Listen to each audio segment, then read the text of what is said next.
Bonjour, comment ça va? J'espère que tout le monde va très bien. Écoutez, c'est la saison de nouveau, le temps pour vous envoyer mon bilan annuel et profiter aussi de l'occasion pour vous souhaiter de bonnes fêtes et une très bonne année 2024 avant que tout le monde soit pris par les vacances, par la famille, les obligations familiales et ainsi de suite. Donc de mon côté, tout va très bien. En fait, j'ai eu une année assez dure quand même, mais assez intéressante.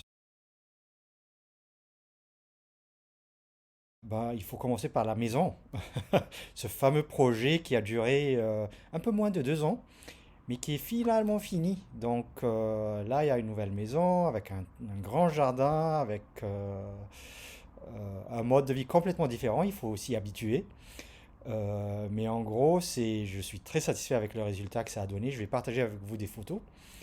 Et les enfants, ils sont vraiment super, super contents avec la maison. Donc ils ont beaucoup d'amis dans le quartier, il y a beaucoup d'attractions, il y a beaucoup de trucs à faire. Et donc ils sont très contents, surtout avec le petit panier de basket qui est dans le jardin. Donc ça, c'est l'attraction principale. C'est pas encore monté, mais ça sera le cas d'ici quelques semaines.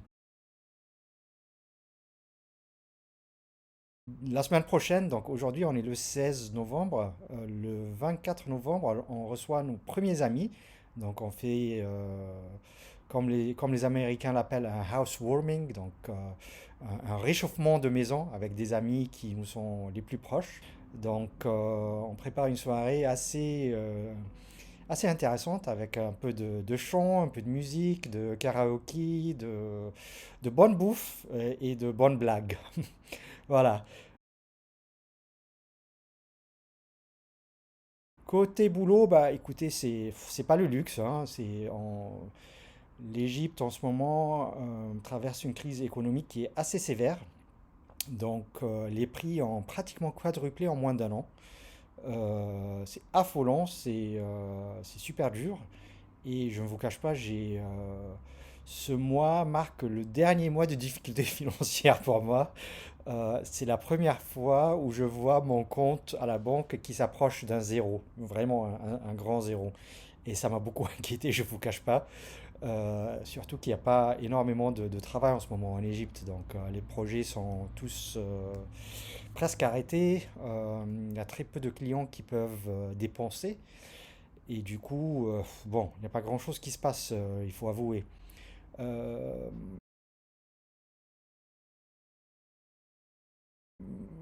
mais sinon, je travaille sur des initiatives plutôt. Donc, j'ai postulé pour une subvention de l'université pour monter une société qui développe des applications en réalité virtuelle, euh, augmented reality et virtual reality, avec un peu d'intelligence artificielle, pour lier entre le contenu, ou la collection plutôt, des sites archéologiques et des musées avec le cursus des écoles. Donc c'est un projet qui est très intéressant et ça intrigue beaucoup de personnes à l'université. On a été approché par pas mal de personnes qui veulent qu'on développe ça un peu plus, qu'on travaille avec d'autres entités, avec d'autres ensembles de l'université. Et donc c'est assez intéressant. Je travaille aussi sur un autre projet qui est très intéressant. Donc en fait, j'ai été contacté par une boîte qui fait des productions de vidéos, quoi. Et ils ont été hyper intéressés par l'histoire, la fameuse histoire de mon arrière, de mon grand-oncle plutôt, du frère de ma grand-mère, donc la fameuse histoire de la Deuxième Guerre mondiale. Et ça les a tellement intéressés qu'ils ont demandé qu'on la transforme en un documentaire, un petit documentaire de 10 minutes. Et on va utiliser ça plutôt pour trouver un producteur qui pourrait s'intéresser à le transformer soit en un film, soit un documentaire un peu plus long format, donc 45 minutes plutôt, soit on va le transformer en série, soit en podcast. Donc, bon, on a déjà commencé à travailler là-dessus, on va bientôt filmer. Donc, il y a énormément de choses qui se passent, c'est bien, mais il n'y a rien qui est vraiment solide et concret comme je voudrais. Voilà, côté famille, bah écoutez, ça va. Bon, on a eu quand même quelques difficultés, surtout en 2022. 2023, ça s'est un peu calmé. Donc on récupère un tout petit peu toutes les difficultés qu'on a eues avec surtout le décès de maman. Euh, et la période un peu dure qu'on a dû passer, surtout avec papa et avec ma sœur Dina. Donc bon, c'était pas une période très facile, mais l'essentiel c'est que ça a passé. On va tous super bien. Les enfants, bah, ça pousse énormément. Ismaïl, il fait presque ma taille maintenant. Et je dirais, avant même l'été, l'été de 2024, il va peut-être me dépasser. Donc voilà. Mais ça se passe super bien. On s'entend super bien entre nous. Bah, la maison maintenant, c'est un centre d'attraction. Donc tous ses amis, ils savent qu'ils sont les bienvenus. Ils viennent passer des nuits chez nous. On fait des parties de jeux ensemble. On sort ensemble, on déjeune, on fait des repas ensemble. Donc c'est super sympa. Et avec Taimour, ça aussi, ça commence à bouger. Bah, il est dans un âge un peu critique, donc 13 14 ans. C'est là où on a un peu de difficulté, surtout avec lui.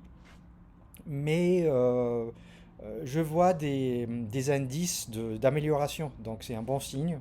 Ce qui va bien, super bien, c'est avec le sport. Le sport, c'est vraiment le centre de leur vie. C'est l'épicentre un peu, si vous voulez, de toute leur vie. Donc c'est super agréable. Ismaïl a passé son brevet. Bon, il faut avouer qu'on a eu beaucoup de difficultés au début de l'année. Il était beaucoup plus pris par le sport que par ses études. Il faisait pas attention en classe, donc on a eu beaucoup de difficultés à remonter en niveau. Il a rattrapé vers la fin, il a eu euh, une mention bien, donc bon, ça va. C'est un peu, bon, pas très loin d'un très bien. Avec un peu d'effort au début de l'année, il aurait pu avoir un très bien très facilement. Mais au moins, il sait qu'il peut rattraper, il sait qu'il est intelligent, il sait qu'il peut le faire.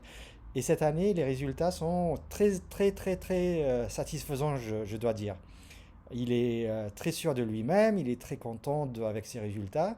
Et il voit qu'avec un peu de concentration en classe, il peut avoir de super bons résultats. Donc on a des 18, des 17, des 16. Donc déjà pas mal du tout, hein.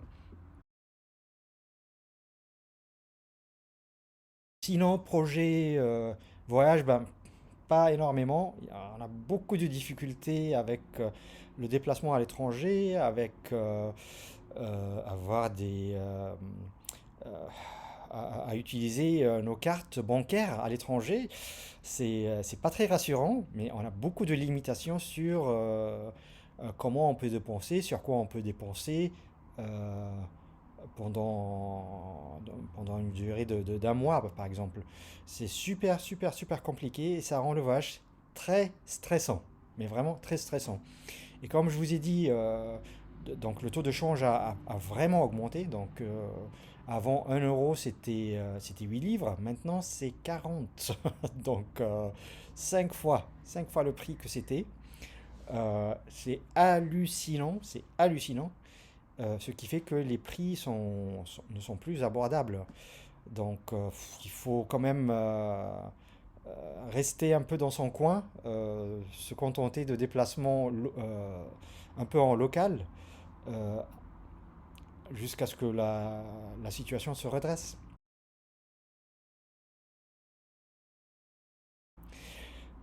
Côté sport, bah écoutez, j'ai eu une très bonne année. J'ai fait entre 2022 et 2023, j'ai fait 4 courses. J'étais censé faire la cinquième il y a 2 semaines. Je suis tombé malade malheureusement, donc j'ai pas pu faire mon semi-marathon. Et en fait, demain, donc vendredi 17, je vais courir, je vais faire un semi-marathon tout seul, avec le support d'amis. Mais je vais courir du quartier où j'habite à un autre quartier qui est à environ 19 km d'ici. Et ça va être une route assez intéressante. C'est quelque chose que j'ai toujours voulu faire et j'ai jamais eu le courage de le faire. Donc finalement, je l'ai. Et on va voir ce que ça va donner. Je suis bien entraîné, donc ça devrait se passer super bien. J'ai tout fait, mais j'ai rien laissé au hasard. Donc on va voir ce que ça va donner. Sinon, je me suis enregistré pour le marathon de Paris. Donc c'est le 7 avril. Et ça tombe bien parce que c'est le jour même de l'anniversaire de Taimour, mon fils. Et, euh, et ça sera mon cadeau d'anniversaire pour lui. Donc ma médaille, ça sera son cadeau d'anniversaire. Et toute la course sera dédiée à lui. Voilà, donc c'est un peu tout. 2024, bon, il y a des projets. Bon, je retourne toujours à l'université à partir de janvier avec mon fameux cours d'économie du patrimoine culturel, avec de nouveaux projets pour les étudiants. Et voilà, on va voir. Donc, on passe vraiment le jour au jour. Euh, Il n'y a pas trop de plans à réaliser pour l'année prochaine à part le marathon. Donc, un bon entraînement de 3 mois environ, peut-être un peu plus. Et, euh, et ça sera une belle occasion pour vous revoir tous. Et là, je profite de l'occasion et je vous demande, j'exige en fait que vous y soyez tous au marathon de Paris, si vous le pouvez, si vous êtes dans le coin, pour me supporter. J'aurai besoin de support surtout durant les 10 derniers kilomètres. Et ce sont les plus difficiles. Et c'est là où on a besoin du plus de support, de personnes qu'on connaît, qui peuvent nous soutenir, qui peuvent nous encourager et nous pousser à aller un peu plus loin et de faire l'effort pour bien finir cette course. C'est la première fois que je fais ce marathon à Paris. Mon premier, c'était à Copenhague. Euh, bon, j'avais fait 6h20, donc ça s'est très mal passé. J'ai eu beaucoup de blessures, de mal. J'étais pas bien préparé. Mais cette année, c'est pas l'intention du tout. Je vais bien me préparer donc de tous les points de vue, hein, nutrition, entraînement, repos, euh, euh, étirement, pratiquement tout. Je vais rien laisser au hasard, comme j'ai préparé pour mon semi-marathon. Et, euh, et comme je vous ai dit, ça me fera un énorme plaisir de vous revoir tous si vous pouvez me joindre. Bref, donc voilà presque un peu tout, hein. Comme j'ai dit, je profite de l'occasion pour vous souhaiter tous de très bonnes fêtes et une très bonne année 2024 et j'espère qu'on pourra se revoir très bientôt. Si c'est pas au marathon, peut-être en Égypte, peut-être en France ou ailleurs, on ne sait jamais, le plus vite possible. Allez, gros bisous et au revoir.